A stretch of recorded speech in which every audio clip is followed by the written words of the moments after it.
যাও এখান থেকে, যাও, পালাও। কিন্তু বাবা, যারা অপরাধ করেছে তারা তো তার পরিণাম ভোগ করেছে।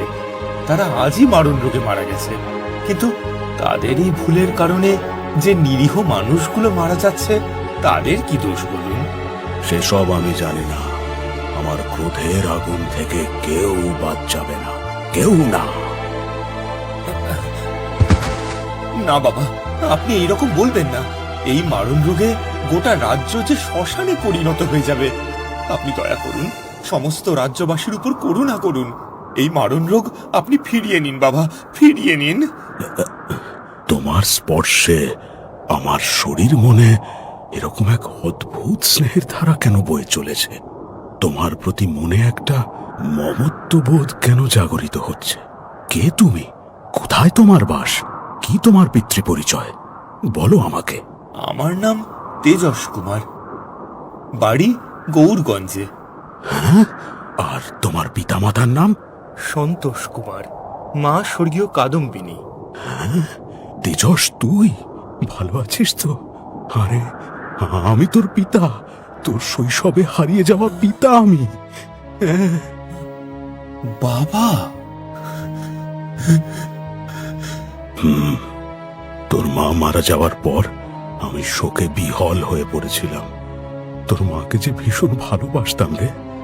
তারপর একদিন স্বপ্নে দেখলাম তোর মা যেন আমায় বলছে যে তার আত্মা আমার কাছে আসতে চায়। আমি তোর মায়ের আত্মাকে ফিরিয়ে আনতে জঙ্গলে চলে আসি, আর এখানে এসে আমি তন্ত্র সাধনায় মগ্ন হয়ে পড়ি এবং দীর্ঘ কয়েক বছরের তন্ত্র সাধনায় আমি তন্ত্র সাধক হয়ে যাই। আর তারপর একদিন আমি তোর মায়ের আত্মাকে আনতে সক্ষম হই, কিন্তু তোর মায়ের আত্মা আমার উপর ক্ষুব্ধ হয়। তার আত্মাকে যেন আমি পরলোক থেকে আহ্বান না জানাই, সে আমাকে তাই বলে।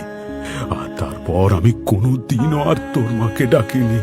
তোর মায়ের মৃত্যুকে তখন থেকেই আমি মন থেকে মেনে নিই। তারপর আমি তন্ত্রমন্ত্র ছেড়ে ভবঘুরের মতো ঘুরে বেড়াতাম রে। তোর কাছে যেতে খুব ইচ্ছা করত, কিন্তু আমাকে তুই চিনতে পারবি কিনা, বা চিনলেও শৈশবে ছেড়ে আসার জন্য ক্ষমা করবি কিনা, সেই আশঙ্কায় আমি কোনো দিন তোর কাছে যেতে পারিনি রে বাবা, কোনো দিন যেতে পারিনি। তোমার অভাব জীবনের প্রতি মুহূর্তে অনুভব করেছি। থাক থাক সেসব অতীতের কথা। কিন্তু বাবা, তোমার কারণে আজ এত নিরীহ মানুষ মারণ রোগে মারা যাচ্ছে। বাবা, বাবা, তুমি এই রোগ ফিরিয়ে নাও, ফিরিয়ে নাও বাবা। তুই ঠিকই বলেছিস। যখন ক্রোধের বশে আমি তন্ত্রমন্ত্রর মাধ্যমে বাদু রাক্ষসকে জাগরিত করেছিলাম, সেটা আমার উচিত হয়নি। বাদু রাক্ষসকে আমার তন্ত্রমন্ত্রের মাধ্যমে পুনরায় শায়িত করে দেব, কিন্তু যারা ইতিমধ্যে এই মারণ রোগে আক্রান্ত হয়ে পড়েছে তাদেরকে সুস্থ করার ক্ষমতা তো আমার নেই রে বাবা। এ তুমি কি বলছো বাবা? তাহলে তাহলে সেই সমস্ত মানুষ কিভাবে সুস্থ হবে? সে আমি জানি না, আমি জানি না রে বাবা।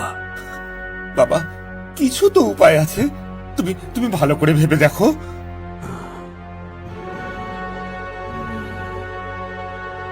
কোন সাধারণ বৈদ্য কবিরাজ এই রোগের ওষুধ তৈরি করতে পারবে না রে বাবা। এর জন্য চাই দৈব মহাঔষধি, আর এই মহাঔষধি একমাত্র তৈরি করতে পারবেন বৈদ্য মহারাজ অশ্বিনী দেব। বাবা, আর কাল বিলম্ব না করে তুমি তাড়াতাড়ি বাদু রাক্ষসকে শায়িত করো, যাতে আর রোগ ছড়াতে না পারে। আর আমাকে তো এই জাদুই চাদরে নিয়ে যাবে বৈদ্য মহারাজ অশ্বিনী দেবের কাছে। বাবা, বাবা, আমি আসি। চলো জাদুই চাদর।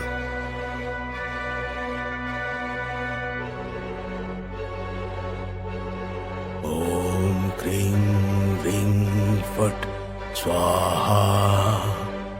ওম ক্রিং রিং ফট স্বাহা।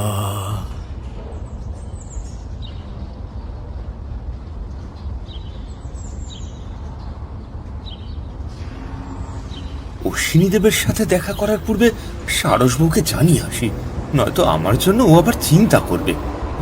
চলো জাদুই চাদর, সারসবউয়ের কাছে।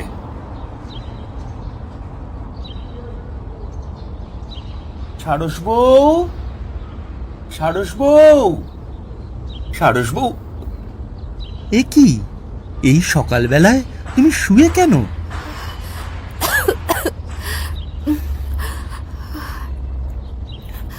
শরীরটা ভালো নেই স্বামী।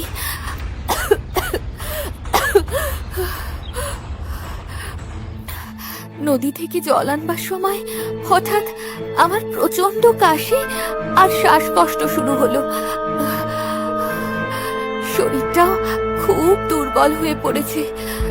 কি জানি আমার হঠাৎ কি হলো।